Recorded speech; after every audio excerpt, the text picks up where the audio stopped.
സമര ഉദ്ഘാടനം ചെയ്ത് ചുറ്റയും ഗോപകുമാറാണ്. ഈ ശക്തമായ സമരം തന്നെയല്ലേ മുന്നോട്ട് പോകുന്നത്? കേന്ദ്ര സർക്കാരിനെതിരെ കർഷകരും തൊഴിലാളികളും അതിശക്തമായ പോരാട്ടവുമായിട്ടാണ് മുന്നോട്ട് പോകുന്നത്. ഏറ്റവും പ്രധാനം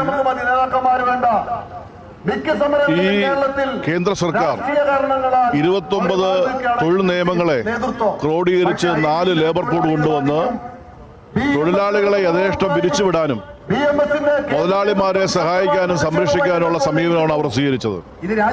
തൊഴിലാളി യൂണിയൻ രജിസ്റ്റർ ചെയ്യുന്നതിന് ഒരുപാട് കടമ്പകൾ ആ നിയമത്തിൽ പറയുമ്പോൾ അത് റദ്ദ് ചെയ്യുന്നതിന് വളരെ വേഗം നിയമങ്ങൾ സ്വീകരിക്കാനാണ് ശ്രദ്ധിക്കുന്നത്.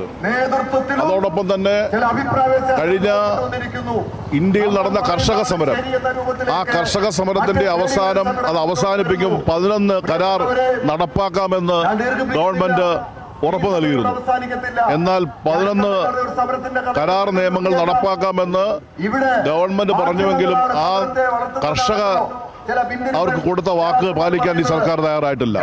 അതുപോലെ തന്നെ കർഷക തൊഴിലാളികൾക്ക് അവരുടെ മിനിമം വേജസ് നടപ്പാക്കിയിട്ടില്ല, ദേശീയ നിയമം നടപ്പാക്കിയിട്ടില്ല. അതുപോലെ തന്നെ മഹാത്മാഗാന്ധി ദേശീയ തൊഴിലുറപ്പ് നയം റദ്ദ് ചെയ്തു. അതിന് VB റാംജി എന്ന് പുതിയ പദ്ധതി കൊണ്ടുവന്നു. മഹാത്മാഗാന്ധി ദേശീയ തൊഴിലുറപ്പ് നയത്തിൽ തൊഴിലാളികൾ രജിസ്റ്റർ ചെയ്താൽ അവർക്ക് തൊഴിൽ കൊടുക്കണം. എന്നാൽ ഇത് എപ്പോ സർക്കാർ തീരുമാനിക്കുന്നോ അപ്പോഴേ തൊഴിൽ കൊടുക്കാൻ പറ്റൂ എന്ന് പറഞ്ഞാൽ ആ പദ്ധതി ഇല്ലാതാക്കുക എന്നുള്ളതാണ്.